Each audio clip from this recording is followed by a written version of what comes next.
Welcome the candidates for doctoral, master's, and professional degrees, and the candidates for baccalaureate degrees.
Please welcome the members of the class of 1962, returning to celebrate their 50th class reunion.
Please welcome Chancellor Holden Thorpe and the distinguished members of the Platform Party, led by Faculty Marshal Valerie Ashby.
Welcome to the spring commencement ceremony of the University of North Carolina at Chapel Hill.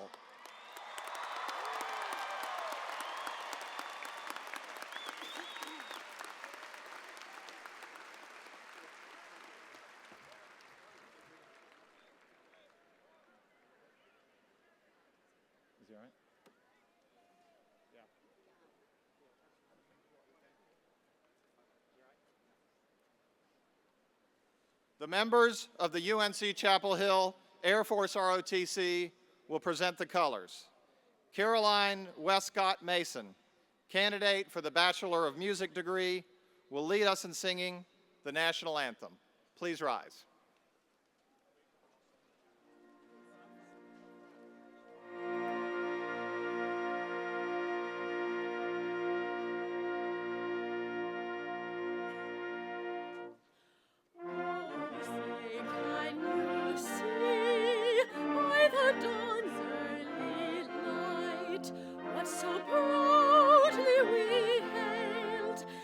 The twilight's last gleaming, whose broad stripes and bright stars through the perilous fight o'er the ramparts we watched were so gallantly streaming, and the rocket's red glare, the bombs bursting in air, gave proof through the night that our flag was still there. Oh, say does that star-spangled banner yet wave o'er the land of the free and the home of the brave?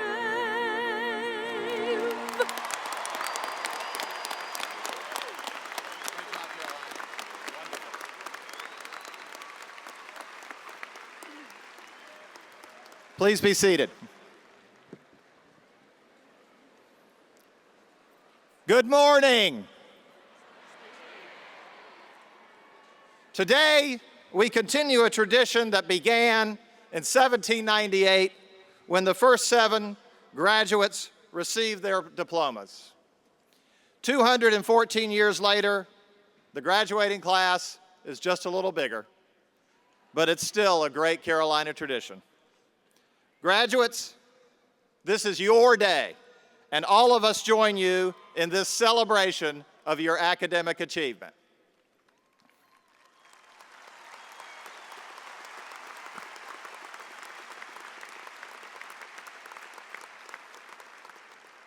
This is also Mother's Day.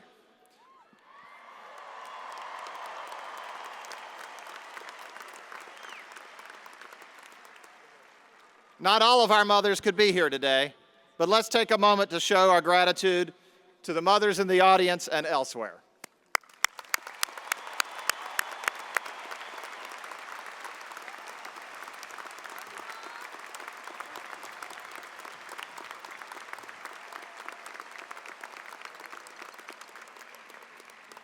Congratulations to you on being part of the university that invented public higher education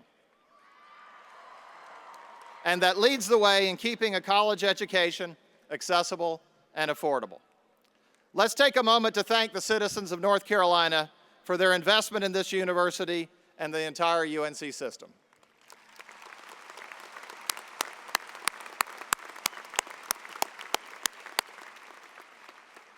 Private donors believe in this investment too and have been part of Carolina since its founding. Their gifts also contributed to your education. The class of 2012 has followed in their footsteps by supporting Carolina through the senior campaign. Congratulations and thank you. Carolina's dedicated employees are represented today by members of the employee forum in the procession and others who are here working. They believe in education and contribute in countless ways to the achievements of our students. I'm proud to work with all of you who are employees of the university. Let's thank the employees of the University of North Carolina.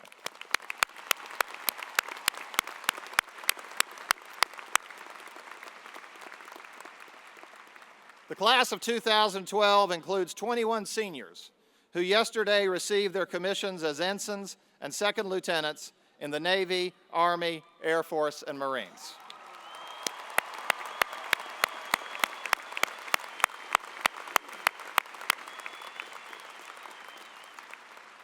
These young men and women will leave Chapel Hill for active duty.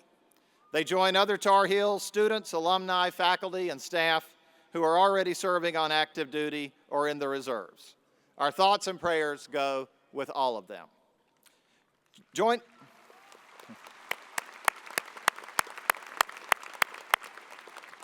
Joining me on the platform today are a number of distinguished people. I will introduce them now, and I ask you to please hold your applause until all have been recognized. Winston Crisp, Vice Chancellor for Student Affairs. Steve Mattson, Dean of the Graduate School. Jan Boxell, Professor of Philosophy and Director of the Parr Center for Ethics and Chair of the Faculty. Michael Bertucci, newly elected President of the Graduate and Professional Student Federation. Dean Drescher, President of the Senior Class of 2012. Mohammed Saad, Vice President of the Senior Class of 2012. Let's recognize all of these wonderful people. Sure. It is now my honor to introduce Hannah Gage of Wilmington, North Carolina, Chair of the Board of Governors of the University of North Carolina. Ms. Gage will present the Board of Governors Excellence in Teaching Award.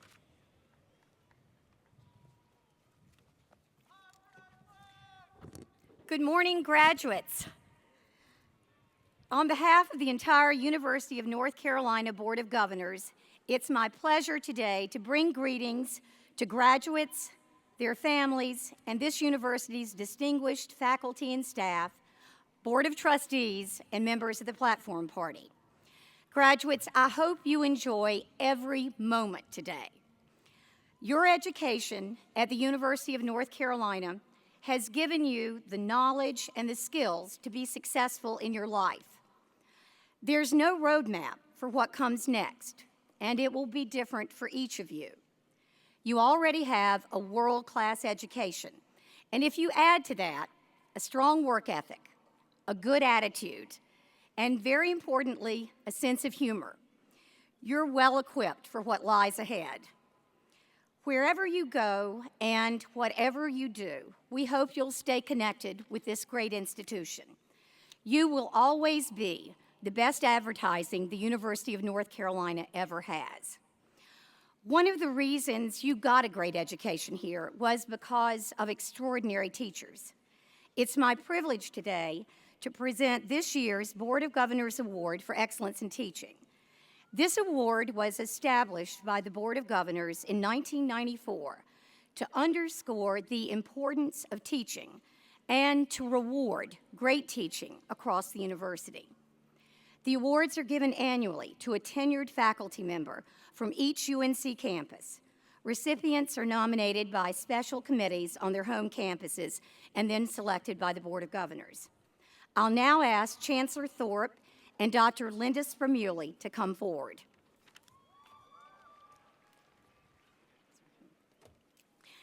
Linda Spermuli has been a professor in the Department of Chemistry for 36 years. No one can question her commitment to this institution or to teaching. She comes from a scientific family. Both her mother and father were the first ones in their families to go to college, and they both went on to receive a PhD, her father in physics, her mother in biochemistry. Dr. Spermuli says the greatest influence in her life was her mother. Her mother had wanted to study physical chemistry, but was told that this field was not for women, and that she should study a softer science if she really wanted to pursue higher education.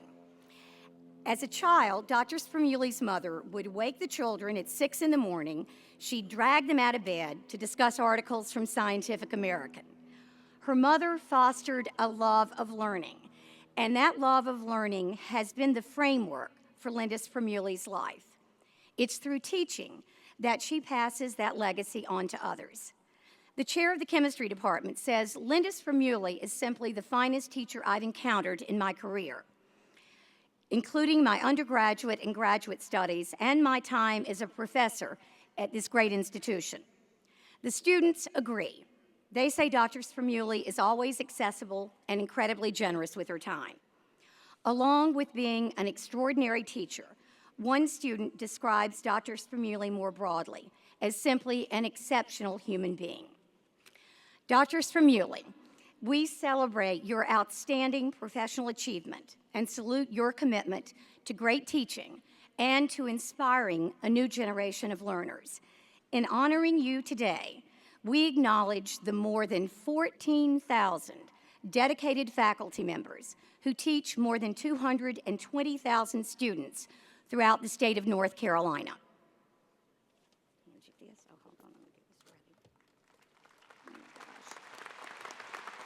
Well, help me here.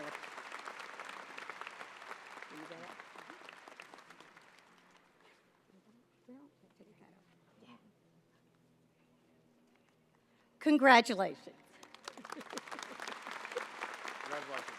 is awesome.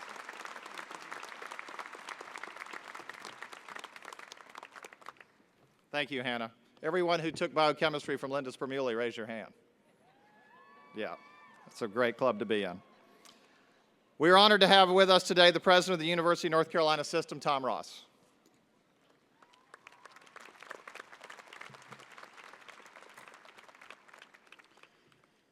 Chancellor Thorpe, members of the Board of Trustees, distinguished guests, and most importantly, members of the class of 2012, good morning. I am honored to bring greetings on behalf of the multi-campus University of North Carolina and to offer my sincere congratulations to each and every member of today's graduating class.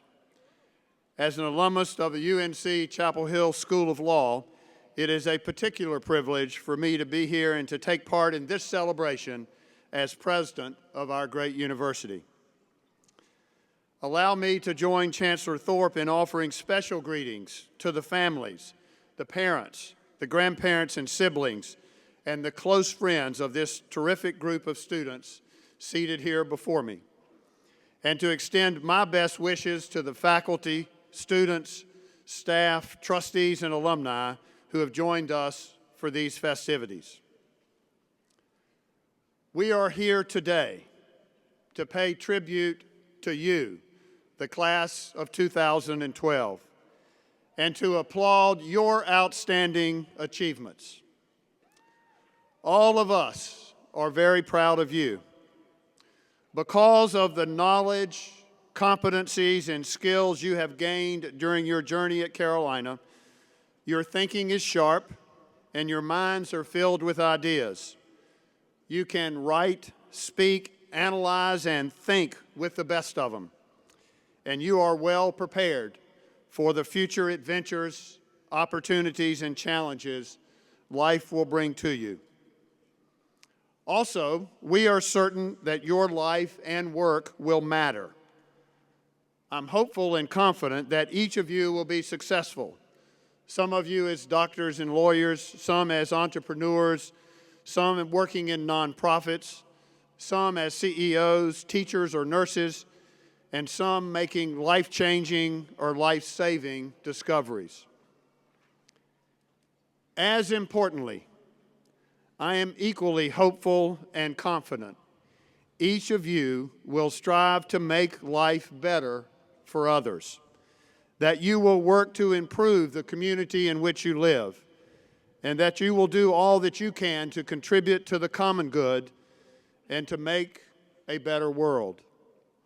So again, I congratulate each of you and thank you for allowing me to share this day with you. I urge each of you today to take time to celebrate your accomplishments. Then, go forth, do well, and do good. Thank you.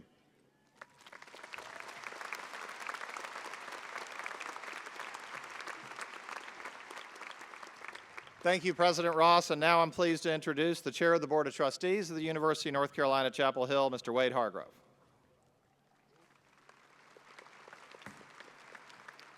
Thank you, Chancellor. On behalf of the Board of Trustees, I offer congratulations to each of you on your impressive record of academic achievement. All of us understand and appreciate the hard work, the dedication, commitment, and intellectual self-discipline that brought you here today. To every parent, to every spouse, to every family member, thank you for your support, moral and financial, and for the personal sacrifices that you've made for your student to be here today. In fact, all of us arrived in Chapel Hill on the backs of others, our families, North Carolina taxpayers, those who graduated before us, and the numerous private donors who've been generous in giving to and investing in this great institution for more than 200 years. So as you leave, go with the knowledge that your university, the taxpayers of this state, and those who come after you will continue to need, and in these challenging economic times more so than ever, for you to be good stewards of your time, your talents, and your resources to assure that the university continues to be in the future the very special institution that it has been for more than 200 years. You are among the privileged few. You have been taught by some of the most gifted scholars, and you've studied with and competed against some of the brightest fellow students in the world. The knowledge and skills that you've mastered here and the friendships you've formed will serve you well in the days ahead. And while today marks the end of this life chapter, it marks the beginning of another. For as you go from here, you will embark on a lifetime of learning and study that will enrich your life and enhance the lives of those around you. Mark Twain would charge you to now throw off the bow lines, sail away from the safe harbor, catch the trade winds in your sails, explore, dream, and discover. Cherish this truly special life moment today as all of us pay tribute to you and celebrate your achievement with you.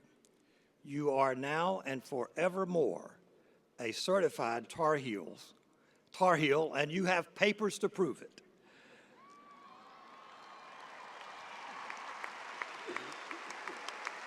As trustees and fellow alumni, we honor you, we have abiding confidence in you, and we extend our best wishes and congratulations to you.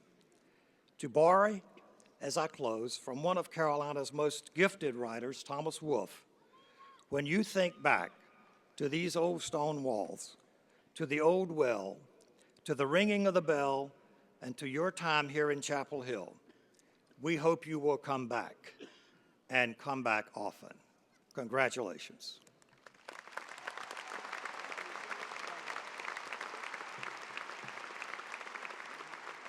Thank you, Trustee Hargrove. It's now my pleasure to introduce Don Curtis, Chair of the General Alumni Association, who will bring greetings on behalf of all our alumni. Well, after many years of hard work and numerous anxious moments, both in and out of the classroom, you have earned your degree from one of the world's greatest universities, and you and your family should be justifiably proud of this accomplishment. Your status is changing from student to alumnus. So today you become eligible to join the family, a family that includes over 280,000 living alumni. You will find that no matter where you go, in all of the 100 counties of our state, in all 50 states, and over 150 foreign countries, you will find fellow Tar Heels. No matter whether you go to Main Street or Wall Street, you will never forget Franklin Street.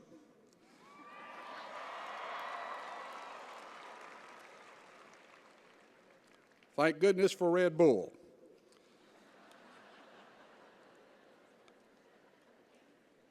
And just as you go, as those 280,000 others have found, you're going to leave a good bit of your heart and your soul right here in Chapel Hill. Your association with the university, though, should not end as you leave.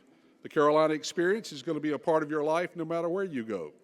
And I'm pleased, as chair of the UNC General Alumni Association, to invite you to join the 68,000 dues-paying members of our association. Your membership will keep you informed about the university as well as a connection to your classmates and your friends that you've made here. There are local Carolina clubs in almost every state, and in all the major markets outside our state. They plan events and other alumni activities that will continue to keep you engaged with your university. Our award-winning magazine will keep you in touch with what's going on at Chapel Hill. And now Facebook and our apps and our websites will complete the picture. Please understand that as you leave and take on a new role as an alum, your university needs you. Carolina needs you to go forth and be advocates for the university. We need you to speak out and be an active voice for the university in your new home, wherever it might be. You need to be one of those Tar Heel voices that rings clear and true with the message of the importance of this place to the future of our state and our world. We need you to sing Carolina's praises. As you become another jewel in the crown of priceless gems that we sing about, go out and make us proud. And just as your membership, as that television commercial says, don't leave home without it. Don't leave home without your GAA membership. So whether you go to Wall Street or Main Street, Franklin Street will always be home. Come back, and as Chairman Hargrove said, come back often.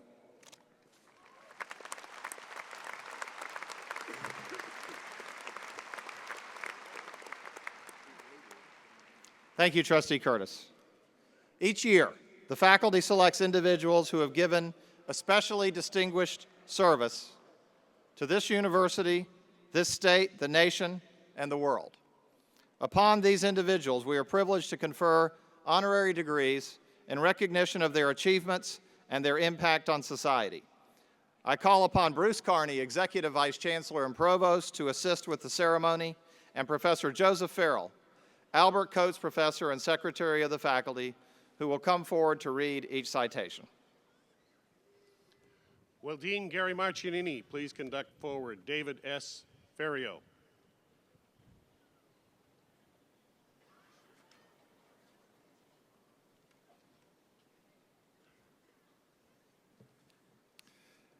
David Ferrio is the 10th Archivist of the United States and the first professional librarian to hold that position. As archivist, Ferrio has championed transparency and openness in government, leading the effort to review and declassify appropriate records more efficiently. Before accepting the position of archivist in 2009, Ferrio served as the Andrew W. Mellon Director of the New York Public Library, an institution he characterized as the mothership of the library world.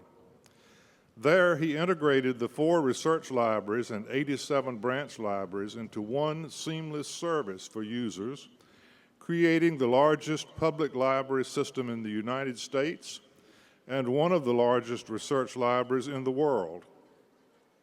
Ferrio began his career at the Massachusetts Institute of Technology. In 1996, he was recruited to Duke, where he headed up Duke's instructional technology initiatives and raised more than $50 million to expand and renovate Perkins Library.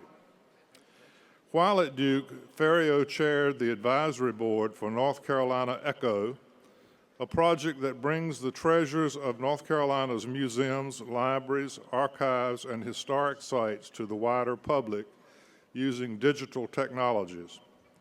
Although he now resides in Washington, D.C., Ferrio maintains close ties with North Carolina, returning home to Durham, where his wife, Gail Zimmerman, is Associate General Manager of UNC-TV. For outstanding accomplishment as librarian and archivist, the University of North Carolina at Chapel Hill is pleased to confer on David Ferrio the degree of Doctor of Laws honoris causa. David S. Ferrio, by virtue of the authority vested in the University of North Carolina, by the state of North Carolina, and by the university entrusted to me, I hereby confer upon you the degree of Doctor of Laws.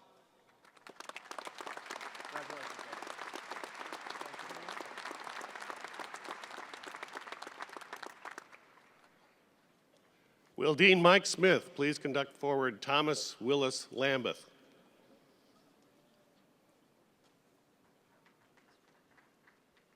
Mr. Chancellor, I'm honored to present Thomas Willis Lambeth, who's been recommended by the faculty and approved by the Board of Trustees for the degree Doctor of Laws.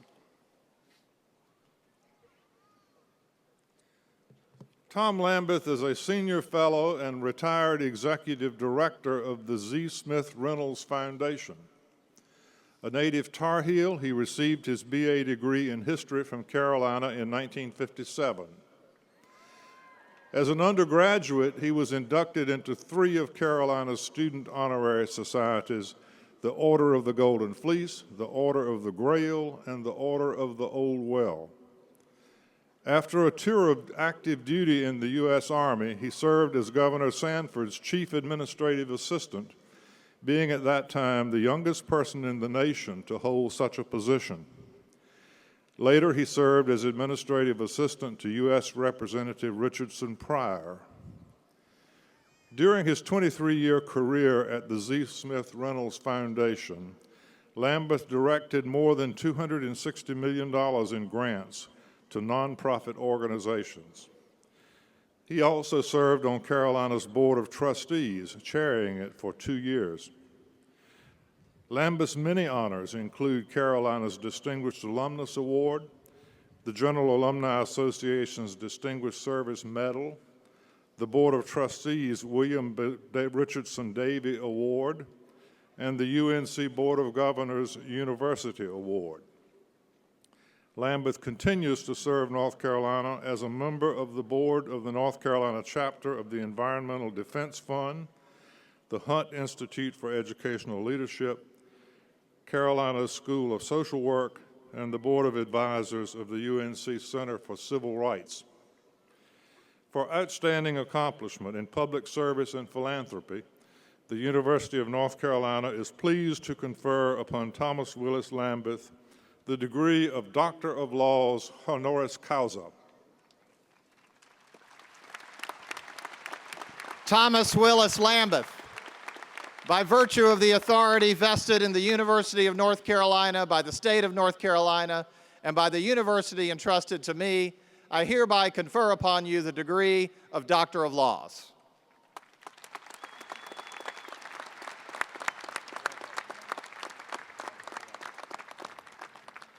Will Professor James Ketch please conduct forward Branford Marsalis?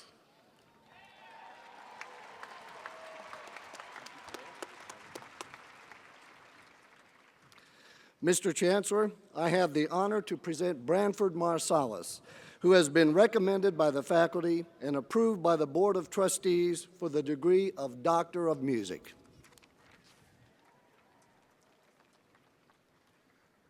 Branford Marsalis, world-renowned saxophonist, is known for his innovative spirit and broad musical scope.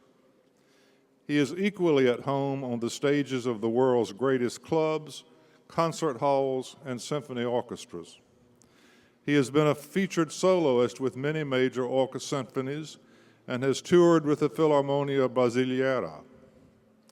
Marsalis, a 3-time Grammy recipient, is a keeper of the history of American jazz, having played with such greats as Art Blakey, Dizzy Gillespie, Miles Davis, Herbie Hancock, and Sonny Rollins. He is also a keen scout for new musical talent and has his own label, Marsalis Music, where he continues to discover, develop, and promote new artists. Marsalis has held faculty positions at Michigan State, San Francisco State, and currently North Carolina Central University, where the members of his quartet serve as artists in residence. His innovative educational efforts include the Marsalis Jams, a program that fosters interactive education between professional musicians and students by coordinating campus visits and jam sessions by leading jazz ensembles at universities and high schools across America.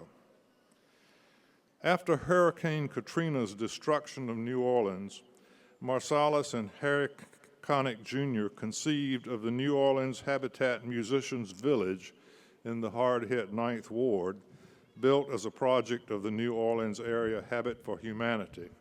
The centerpiece of this effort is the Ellis Marsalis Center for Music. For outstanding accomplishment as musician and humanitarian, the University of North Carolina at Chapel Hill is pleased to confer on Branford Marsalis the degree of Doctor of Music honoris causa.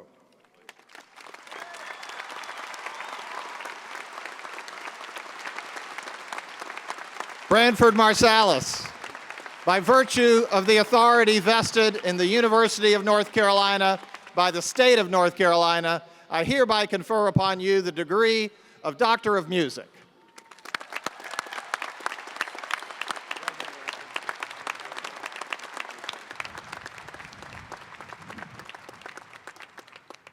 Will Professor Joy Casson please conduct forward Catherine Lee Reed?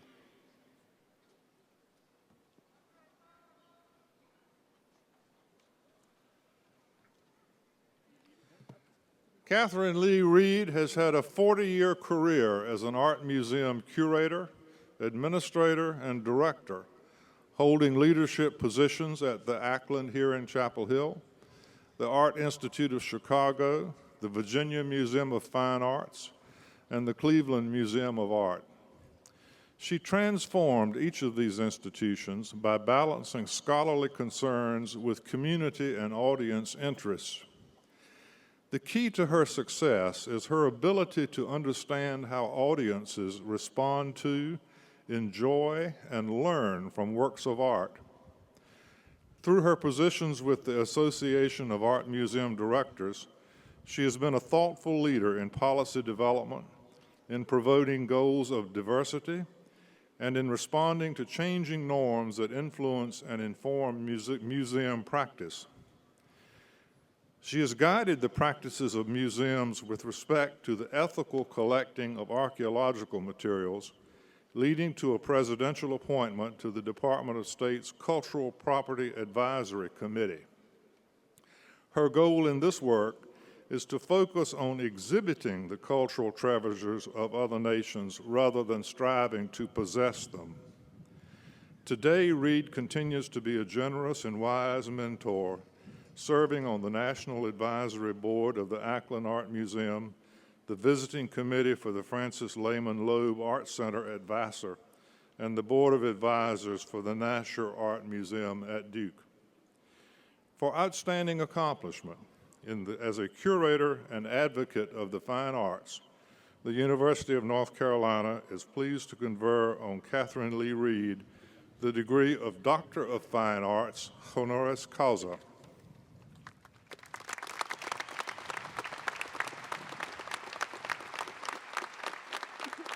Catherine Lee Reed, by virtue of the authority vested in the University of North Carolina by the state of North Carolina and by the university entrusted to me, I hereby confer upon you the degree of Doctor of Fine Arts.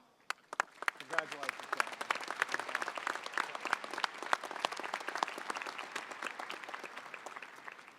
Will Dean Barbara Reimer please conduct forward Michael R. Bloomberg?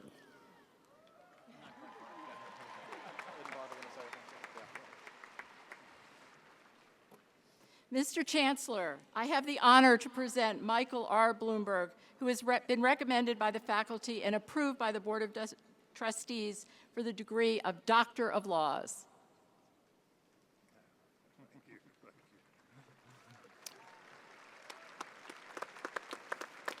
Michael Bloomberg is the 108th mayor of the city of New York.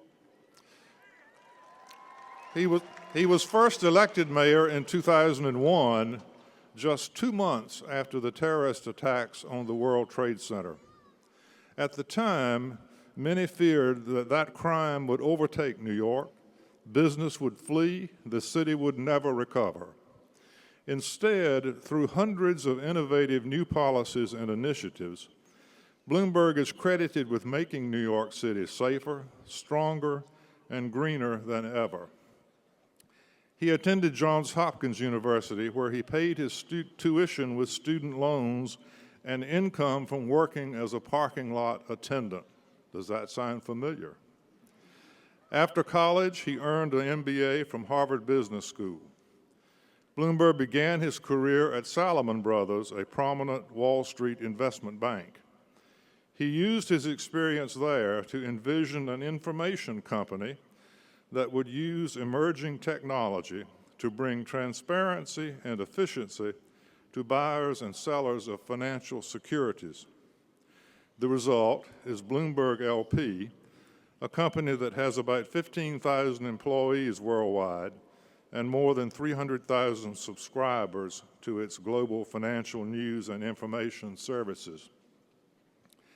As his company grew, Bloomberg began to direct more of his attention to philanthropy, donating time and resources to many worthy causes, especially Johns Hopkins, where he helped to build the Bloomberg School of Public Health into a leading institution of public health research and training. Bloomberg's extraordinary career in business, philanthropy, and public service has few parallels in the opening decades of the 21st century. For outstanding accomplishment in business, public service, and philanthropy, the University of North Carolina is pleased to confer on Michael Rubens Bloomberg the degree of Doctor of Laws honoris causa and invites him to deliver the 2012 commencement address.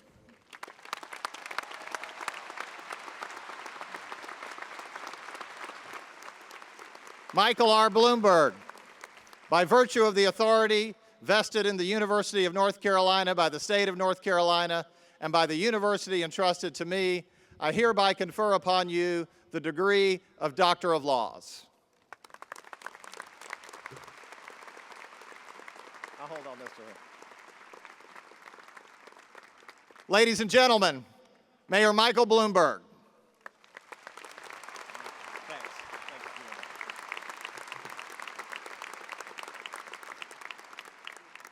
Tar. Tar. Tar. Forgive me, but I just wanted to start this morning by shouting something. But I knew what would happen if I said, rah, rah, Carolina Lina, rah, rah, Carolina Lina, rah, rah, Carolina Lina.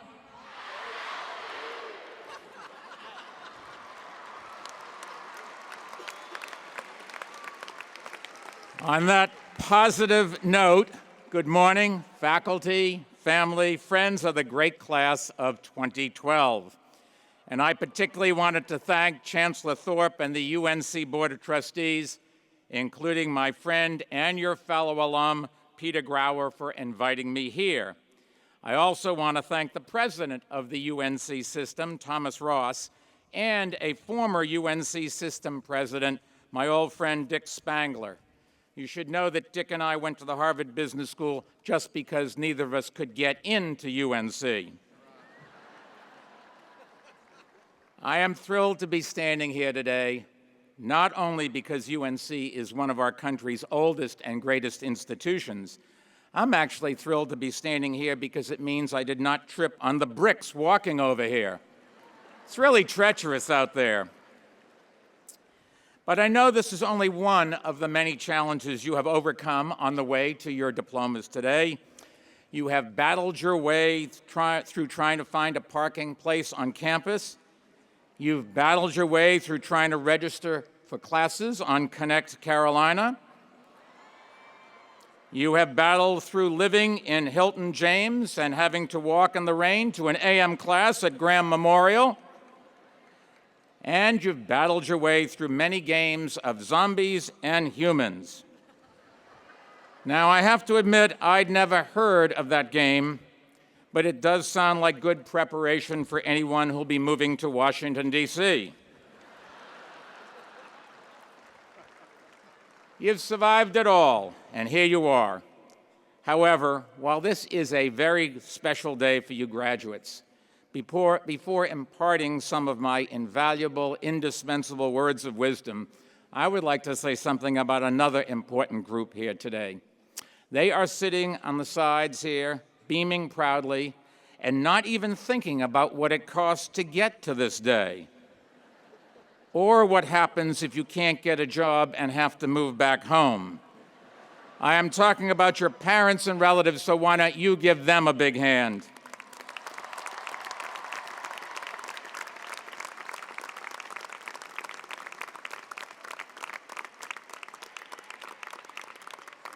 And since today is not only a very special day here, but a very special day across our country, let me wish all the mothers here Happy Mother's Day.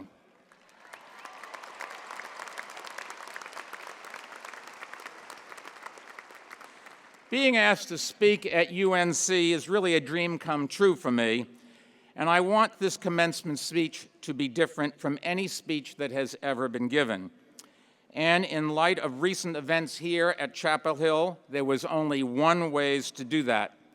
So I plan to slow jam the commencement address.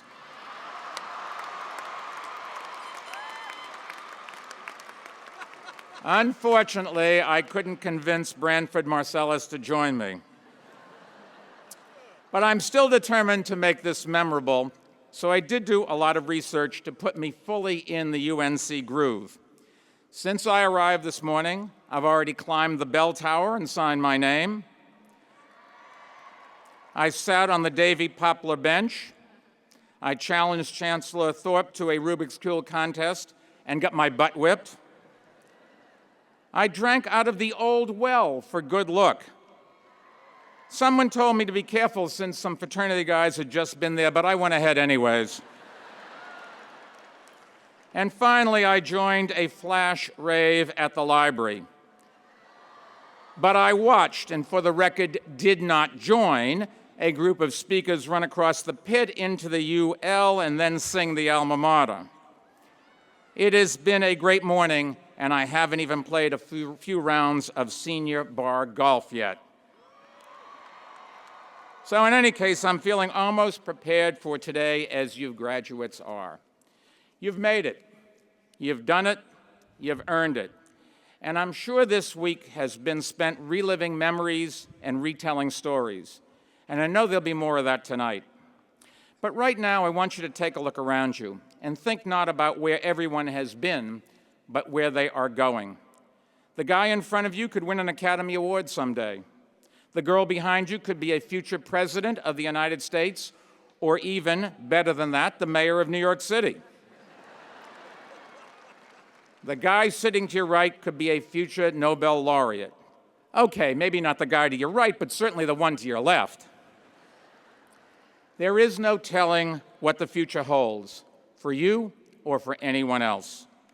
This is an exciting time in your life, and it's also an exciting time in history. More than any other generation that has walked the earth, you are free to pursue your dreams, unbounded by limits placed on your race, gender, ethnicity, orientation, or lineage.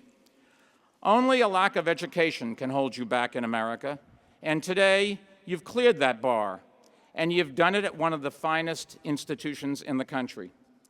Your freedom, coupled with the diploma you will receive today, is something that people around the world would risk life and limb for. Don't ever take it for granted. It has been won through suffering and sacrifice, by freedom fighters and freedom riders, by abolitionists and suffragettes. It has been won at the ballot box and on the battlefield, in state houses and courthouses. The path of victory has not always been straight or swift, but it has been sure and steady. And that's been the story of America stretching back to our earliest days. At our nation's founding, African Americans were held in bondage. Those without property could not vote. Catholics could not hold office. Women could not vote or hold office. And homosexuality was, in some places, a crime punishable by death.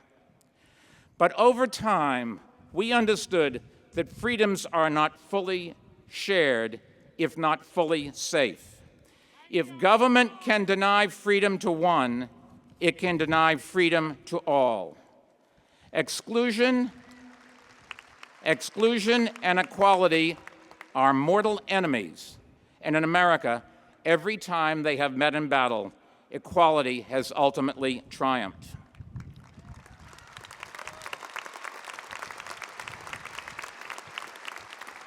Throughout our history, each and every generation has expanded upon the freedoms won by their parents and grandparents.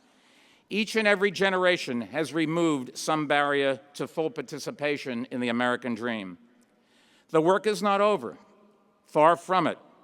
And I would argue last week's referendum banning same-sex marriage shows just how much more work needs to be done to ensure freedom and equality for all people.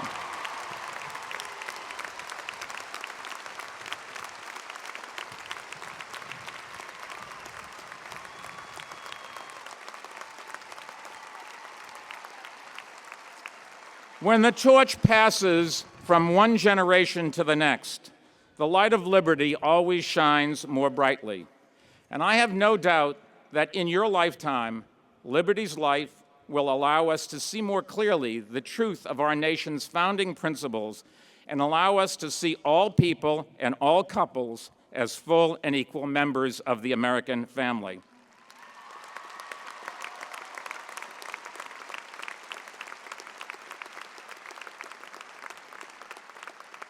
The progress that freedom's journey is making is only half of what makes this moment in history so exciting.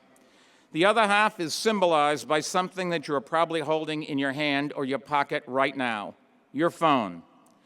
The smartphone is arguably the greatest invention the world has ever seen, and the reason is simple.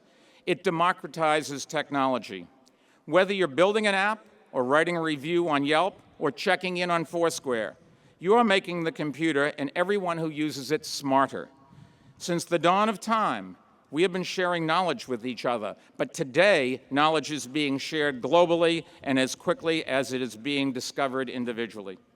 That revolution in computer-based communications, which started in government laboratories and in Steve Jobs' garage and in the little office that I rented 30 years ago, is now being led by the masses. Whether you like it or not, the computer nerds have won. We're all computer nerds now. The creation of the smartphone is the most visible symbol of the technological revolution we're experiencing. But it's happening all around us. In every industry, the speed of innovation is moving at breathtaking pace. You can see it just down the road at Research Triangle Park. You can see it in Silicon Valley, in Boston, Mass., and in Austin, Texas.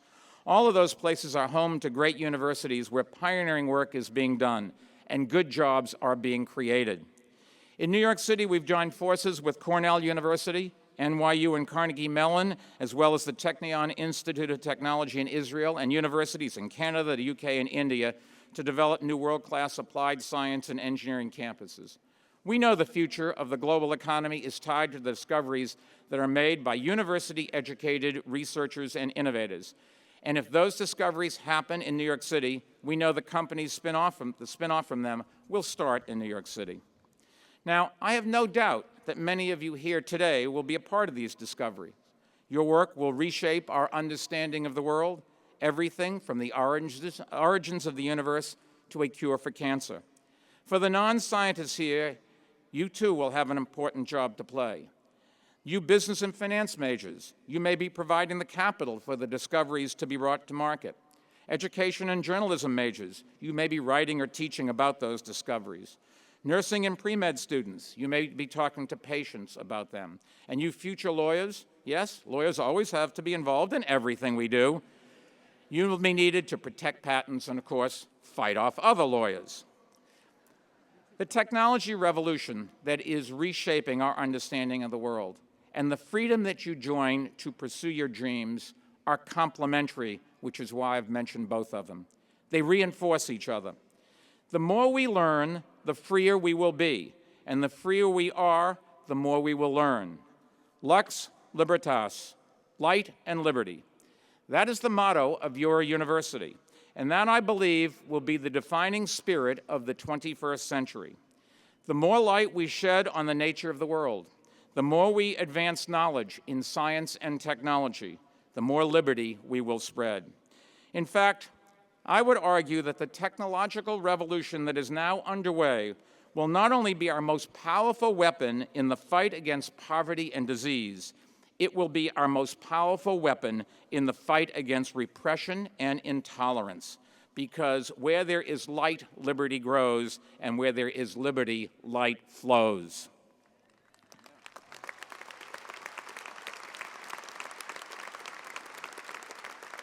Now, it's up to all of you in your own way to take what you've learned here and spread light and liberty wherever you go. That may sound like a daunting task, and I understand if you're thinking, sure, I'll be happy to do that once I find a job. But whether you have a job lined up or are still figuring out your next step, don't think that you've got your career all figured out. No plan for the rest of your life ever works out the way you thought it would. For example, I was an engineering major who then went to business school in hopes of someday running a factory which I knew nothing about. I got the MBA, and then I took an entry-level job in the financial services industry, which I knew nothing about. 15 years later, I got fired and I started a company in another industry I knew nothing about, information technology. 20 years after that, I ran for mayor even though I knew nothing about politics. Some people say I still don't. You don't need a grand plan. Whatever plan you do have is probably going to change 100 times before you're 30 years old. And you don't need to be an expert in something to try it. So what then do you need to do? Okay, I'm going to tell you. But really, all I'm going to do is remind you of the few things you've already learned here just by watching Carolina basketball. First, make career decisions the same way you fill out your tournament brackets. Follow your heart and go with your gut. Do what you love, find a ways to get paid for it, and if you ever have the luxury of multiple job offers, don't make the decision based on salary alone. I know when I was starting out, I turned down a job with a higher salary because I had a good feeling about the people at another firm, and it was one of the best decisions I ever made. Your gut won't always be right. For example, who knew NC State would make the Sweet 16? But you'll sleep better at night if you go with your gut. Second, out-hustle the competition. When I started my first job out of college, I made sure I was the first one into the office every morning and the last one to leave. Not only did it save me the price of the Wall Street Journal, because I just grabbed the office copy, it allowed me to get to know the firm's partners. Woody Allen once said that 80% of success is showing up. I actually think he got it half right. 80% of success is showing up early and staying late. Third, you occasionally have to throw some elbows. It's true, it's rough out there, no matter what profession you're in. Of course, in most professions, you don't break your wrist driving to the basket, thankfully.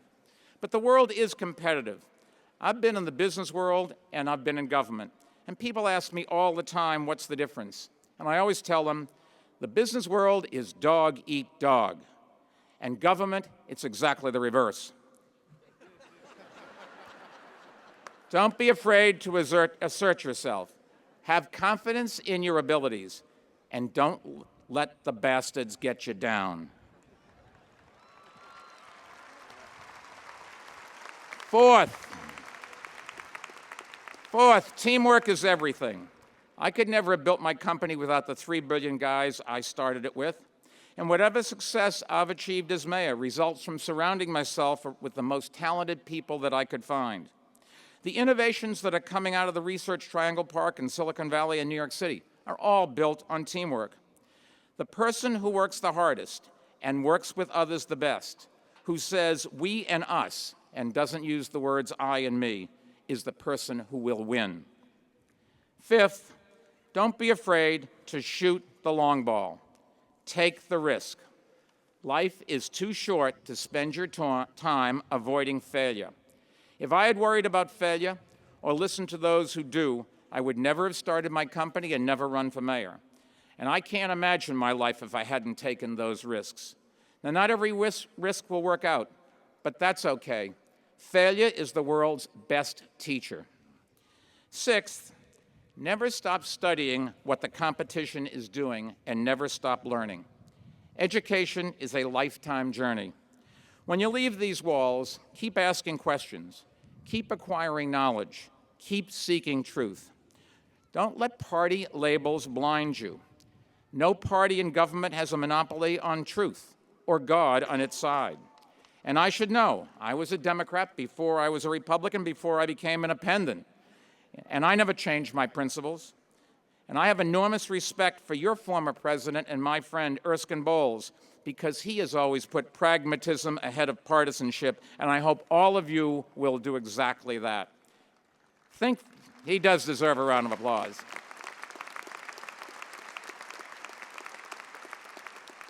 Think for yourself. Decide for yourself, even if it's not popular or if it runs counter to the party line. If everyone in Washington did that, our country would be a whole lot better off.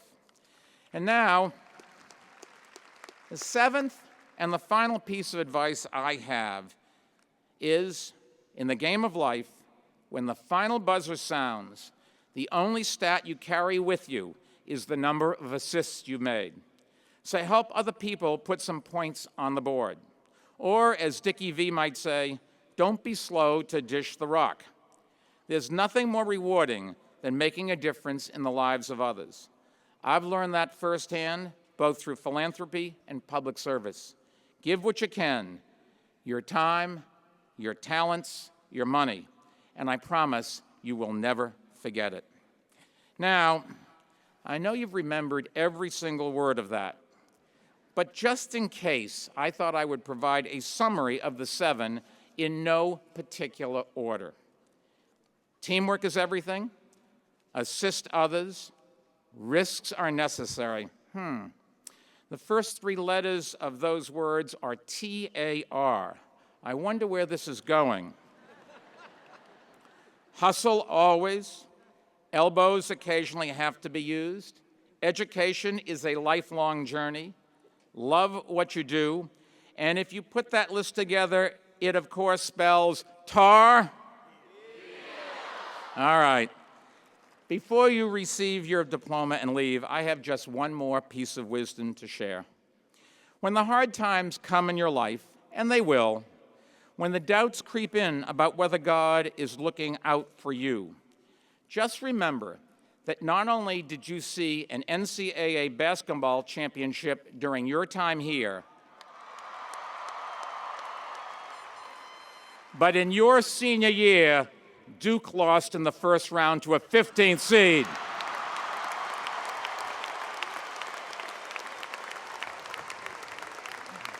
So you know, there's a God up there in that Carolina blue sky. Congratulations and good luck.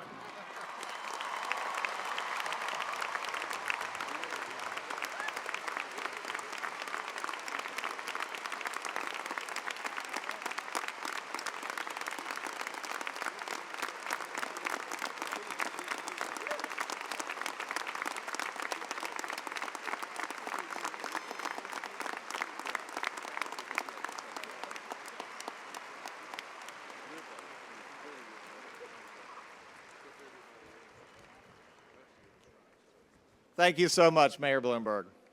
TAR! I don't know why I never thought of that. Okay, we now turn to the conferral of degrees. First, I want to recognize our outstanding undergraduate students.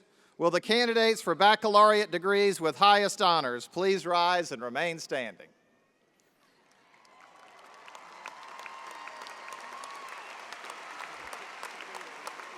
Will the candidates for baccalaureate degrees with honors please rise and remain standing?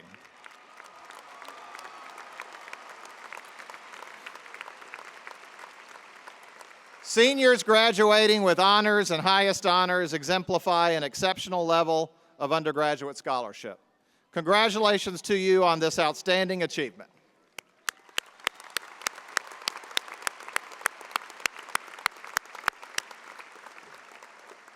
You may be seated. I now call upon the deans of the university, in order of the anniversary date of each college, to present their candidates for doctoral, master's, and baccalaureate degrees. Will Dean Kieran Gill please come forward to present the students from the College of Arts and Sciences? Mr. Chancellor, I am pleased to present to you the candidates for Doctor of Philosophy, Master of Arts, Master of Fine Arts, Master of Regional Planning, Master of Science, Bachelor of Arts, Bachelor of Fine Arts, Bachelor of Music, and Bachelor of Science. Congratulations.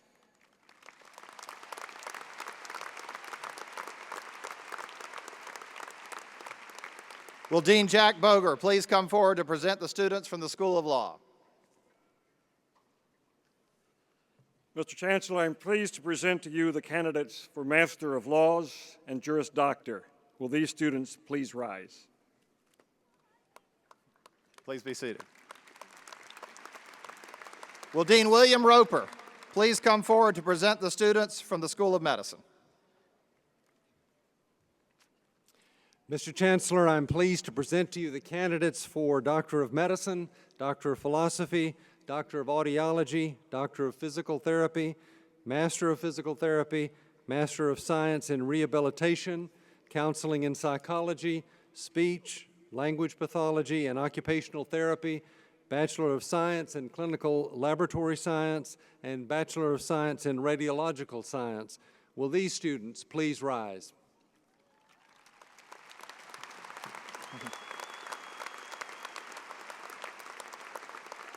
Please be seated. Will Dean Bill McDermott please come forward to present the students from the School of Education? Mr. Chancellor, I'm pleased to present to you the candidates for Doctor of Philosophy, Doctor of Education, Master of Arts in Teaching, Master of Education, Master of School Administration, and Bachelor of Arts in Education. Will these students please rise?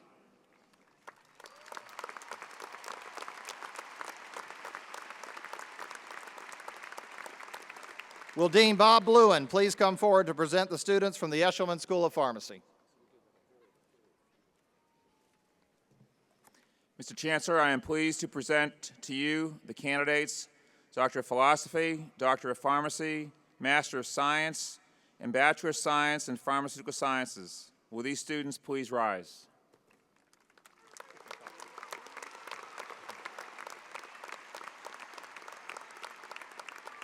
Will Dean James Dean please come forward to present the students from the Keeler-Flagler Business School?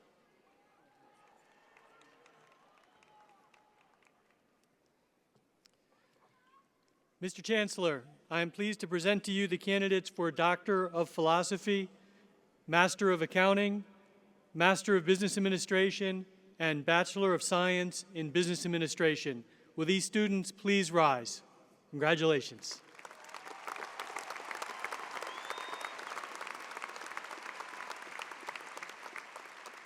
Will Dean Jack Richmond please come forward to present the students from the School of Social Work? Mr. Chancellor, I am pleased and proud to present to you the candidates for Doctor of Philosophy and Masters of Social Work. Congratulations, and students, please rise.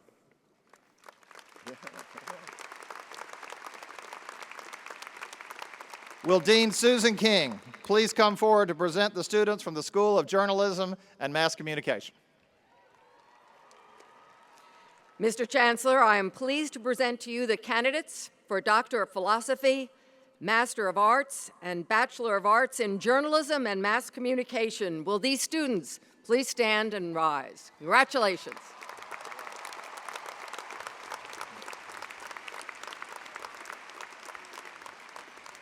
Will Dean Gary Marcianini please come forward to present the students from the School of Information and Library Science?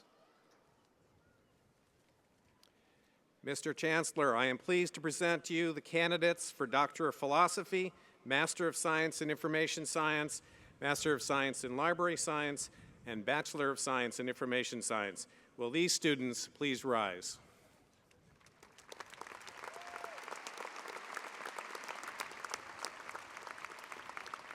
Will Dean Barbara Reimer please come forward to present the students from the Gilling School of Global Public Health?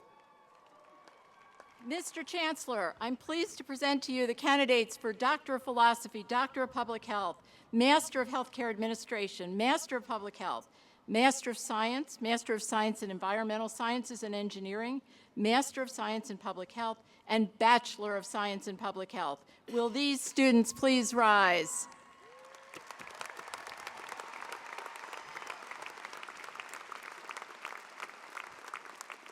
Will Dean Jane Weintraub please come forward to present the students from the School of Dentistry?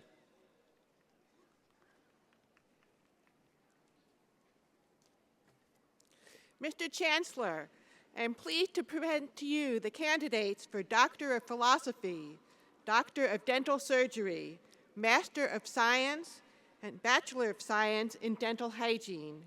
Will these students please rise?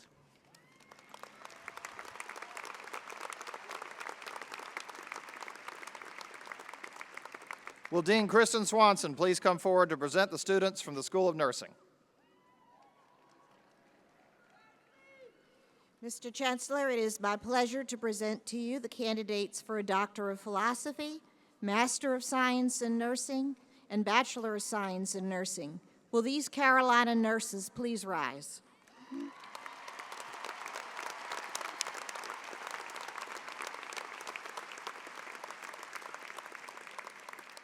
Will Dean Mike Smith please come forward to present the students from the School of Government? Mr. Chancellor, I'm pleased to present the candidates for Master of Public Administration. Will these students please rise? Congratulations.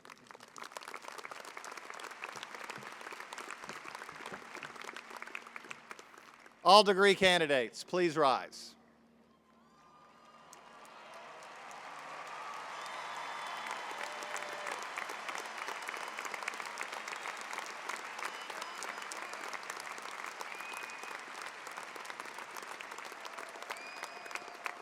By virtue of the authority vested in the University of North Carolina by the state of North Carolina and by the university entrusted to me, I hereby confer upon you the degree for which the faculty has certified you, together with all the rights and privileges thereunto pertaining, and I offer you my warmest congratulations.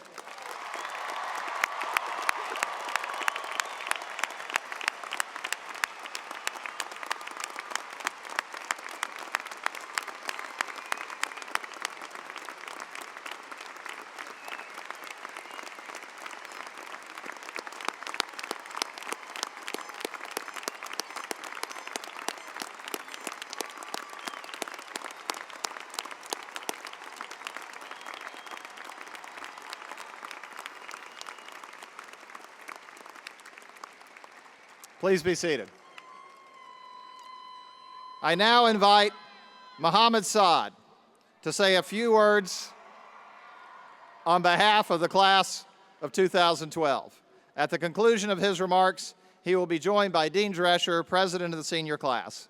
Together they will lead the undergraduates in turning your tassels, signifying your graduation from the University of North Carolina at Chapel Hill. Mohammed Saad.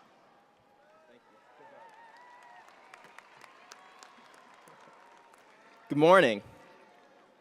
So we all know today is a very special day. Today, we become alumni of the University of North Carolina at Chapel Hill. Well, unless you forgot to fulfill that visual and performing arts requirement, you'll be back in the fall. But before I address the graduates, there's another group here I'd like to address on behalf of the class of 2012. To our mothers, we'd like to say thank you. Thank you for making the phrase working mother seem a bit redundant. Thank you for putting up with numerous temper tantrums and crying fits, for never letting on to just how awkward we were in middle school, for coming to all of our recitals, games, conferences, and awards ceremonies. Thank you for moving us into Hinton James, Ehringhaus, Granville, and the few lucky ones, Morrison. Thank you for not hanging up when we called every weekend of freshman year with a new major, or when we gave up that pre-med hope after Chem 101. Thank you for helping us become the men and women we are today. Without you, we literally and figuratively wouldn't be here today. So now that I've made all the fathers sufficiently jealous, it's time to move on to the graduates. A few weeks ago, during the rush of exams, I made a few attempts to write this speech in Davis Library. But the frenzy of exam cramming and the occasional streaker sprinting through the stacks didn't exactly hit the right pitch of inspiration. So in order to write my comments, I took my show on the road. I stumbled my way, tripping over bricks in the pit. I sat daydreaming on the steps of Wilson. I lounged on the quad, working on my tan and looking to the Carolina blue sky, hoping that the cloud formations would spell out my inspiration. I dozed off in the shade of the Arboretum. I sat in the bleachers of Kenan Stadium, imagining all the wins that Coach Fedora will lead us to next year. I sat under Davy Poplar, alone, unfortunately, thinking about the long history of the university. I walked by frat court, reminiscing on the first year social scene, which I'm sure you all remember, or do you? And I chatted with our Carborough neighbors at Weaver Street. I wanted to take in Carolina fully, to tap into the essence of a student body that's diverse and inspiring, a campus that's breathtaking and full bloom, and a neighborhood that's eclectic and welcoming. Together, these features make up the magic of this Carolina family. While this mini odyssey proved to be a great way to delay my studies, all of these snapshots of campus brought back a flood of memories from the past 4 years and left me speechless, but with one very powerful feeling, a feeling of deep gratitude. And even though that feeling is difficult to capture into words, it's something that I'm sure every graduate today can understand and knows exactly what I'm referring to. Today, we all pause here together for a moment of stillness to breathe and to be grateful. We are the class that started our UNC journey in the shadow of a terrible loss. A class that changed history in our first year of voter eligibility and witnessed the first African-American president taking office, and then saw him take the stage of Memorial Hall just a few years later. A class that in our first year became the University of National Champions and rushed Franklin Street too many times to count after beating that school down the road. Our class saw the rise and fall of athletic programs. We put up with endless construction all over campus, and we discovered our passions and fought for them tirelessly, regardless of how hopeless or difficult the odds of success might have seemed. So what does one say to a class that would send them off into the real world with a sense of appreciation for the place that we've all called home for a few years, while still urging them to continue to fight for their convictions? It seems only fitting in this moment of collective transition to say with a wholehearted sincerity, thank you. Thank you to our classmates and professors for all the inspiration they provide for us on a daily basis. Thank you, professors and educators and mentors, for challenging us intellectually and never letting us leave a classroom with our curiosity satisfied. For always making us think about what more can be done to improve ourselves individually while connecting to a larger community to improve our world collectively. Thank you, classmates, coworkers, teammates, and friends, for enduring those all-nighters in the UL, for waiting in lines for hours to get in the risers of the Duke game, or to see Jimmy Fallon, Dave Matthews, and Barack Obama all on the same stage. Thank you, fellow Tar Heels, for the endless acts of service in Hope Gardens, Carolina Kickoff, student government, and at the international level through Global Brigades, Habitat for Humanity, World Camp, and so much more. Our classmates have taken on appeals for equal pay for the housekeeping staff of UNC. They've been involved with local farmers in Carborough and migrant communities in eastern North Carolina. Our classmates have worked with the HIV-infected communities in Malawi and victims of human trafficking in Thailand. Because of these efforts, our Carolina family has expanded beyond our immediate community, and the cascades of our solidarity have reached far beyond Chapel Hill. Our classmates are NCAA champions, founders of charity organizations like Hope Gardens and CEO for Teens. They're the fearless members of Blue Steel. There are future teachers, investment bankers, scientists, and journalists. These are the individuals and collectives that provide us with inspiration through their anonymous work in pursuit of a greater good. So look around you and be proud, but also be humbled by the rich diversity and coherent unity that defines us uniquely as the University of the People. Now on the flip side, what do we as graduates say to a place that has been our home and provided us with so many memories and opportunities? Still, a mere thank you seems too weak to capture it all. Look around you. Capture this moment, this feeling of support from family and friends here from all over the world. This fulfillment of accomplishment, this sea of blue-clad peers and friends on the brink of life's next great adventure. and remember that these 4 years will sustain a lifetime ahead. We are indebted to this university for all the personal struggle and growth it has encouraged in us. We all know we are not the same people that we were when we first stepped foot on this campus as motivated yet nervous first years. Whether from Washington County or Washington State, if you have family in Eastern North Carolina or East Asia, each one of us has had the privilege of calling this place home. We come from every county in the state, every state in the country, and so many countries across the globe. But when it comes down to it, we've all come together to share and build an incredible community here at UNC. So to the students that have allowed me to be proud of my university, to the administrators and staff that have provided each of us with the opportunities of a lifetime, to the culture that has been fostered here for centuries that makes this place what it is today and allows Tar Heels all over the world to stop and smile whenever they see a Carolina blue shirt, I'd like to say thank you. Now at this point, I could conclude with a quote by Charles Kuralt, Thomas Wolfe, P.D. Pablo, or even James Taylor, since Carolina is always on our minds. But I think it's much more suitable to conclude with a quote by one of our very own classmates.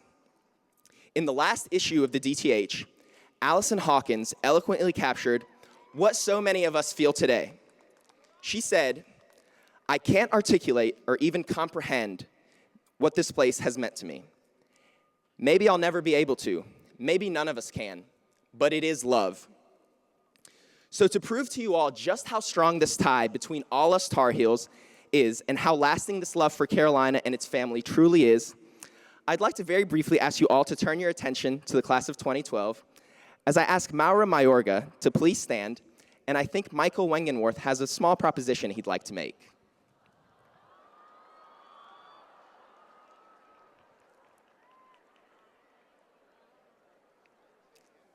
And of course, she said yes.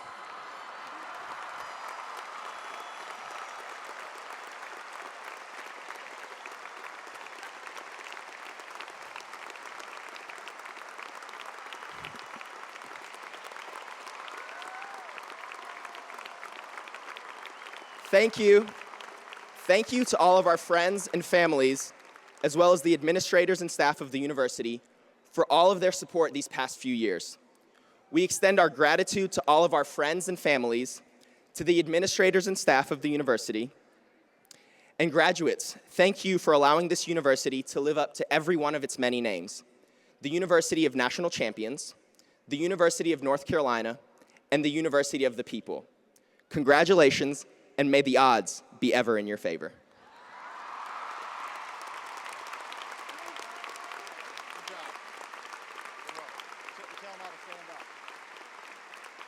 And if you could all stand up and join us in the turning of the tassel.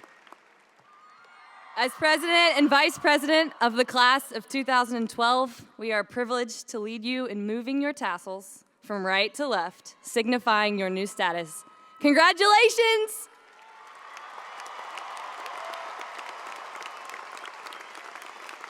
Good job. Really good.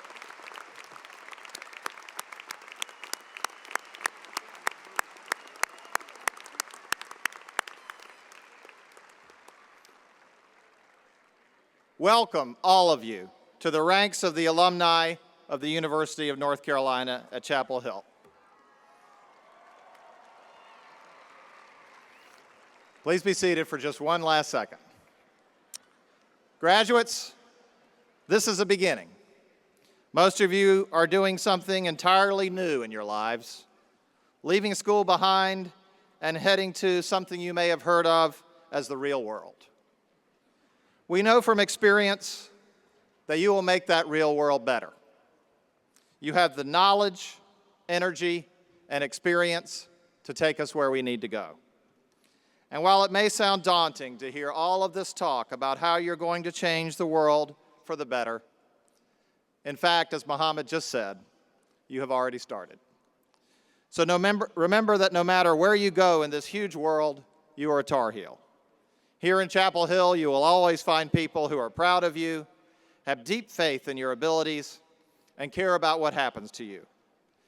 You can come home again, and we look forward to seeing you when you're here. Before we take our leave, let me recognize one more group, Will all the families of our graduates please rise? Parents, spouses, children, grandparents, aunts and uncles, and brothers and sisters. Graduates, now is your turn to say thank you to your families.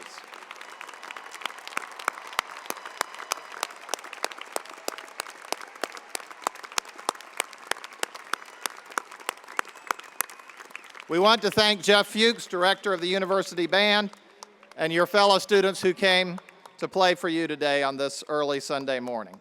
We also want to show our appreciation to the student marshals for their assistance today. At the conclusion of this ceremony, we ask that all our guests exit the stadium by going up the stairs and out of the stadium the way you came in. Please do not come down on the field, as the only exit at field level is reserved for those with disabilities. I would now like to introduce the UNC Clef Hangers, who will perform Caroline in My Mind.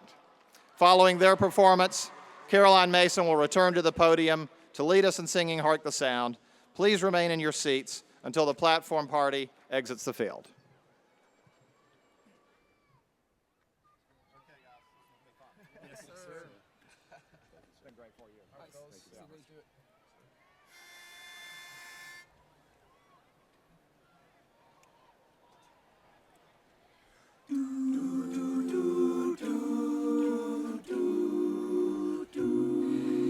In my mind, I'm gone to Carolina.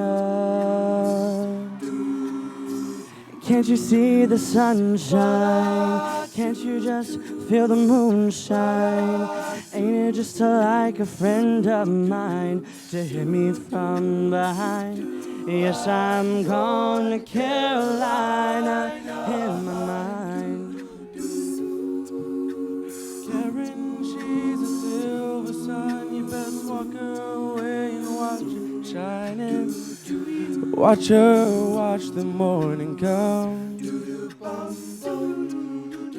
Silver tear appearing now. I'm crying and I'm gone to Carolina in my mind. Ain't no doubt in no one's mind.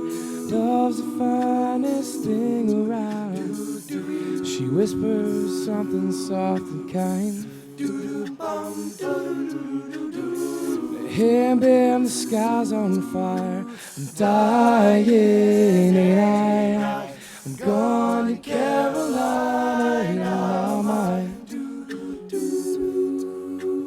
In my mind, I'm gone to Carolina. Can't you see the sunshine? Can't you just feel the moonshine? Just like a friend of mine to hit me from behind. Yes, I'm gone to Carolina in my mind. Dark and silent late last night, I think I might have heard the highway calling. Geese in flight and dogs that bite. And signs that might be omens say I'm going, I'm gone to Carolina in my mind. With the holy host of others standing around me, still I'm on the dark side of the moon. And it seems like it goes on like this forever. You must forgive me. I'm up and going to Carolina in my mind. In my mind, I'm going to Carolina. Can't you see the sunshine?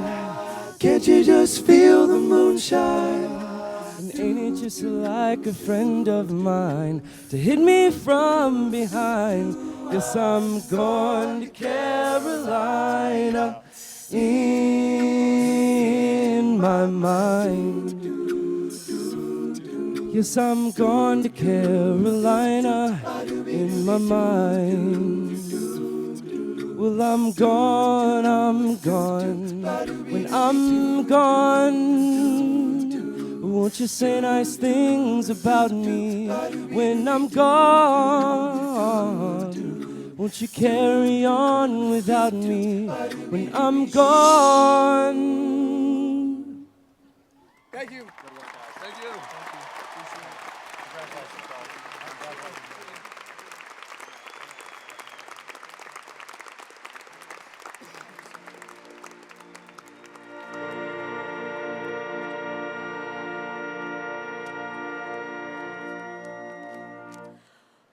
Hark the sound of Tar Heel voices ringing clear and true, singing Carolina's praises, shouting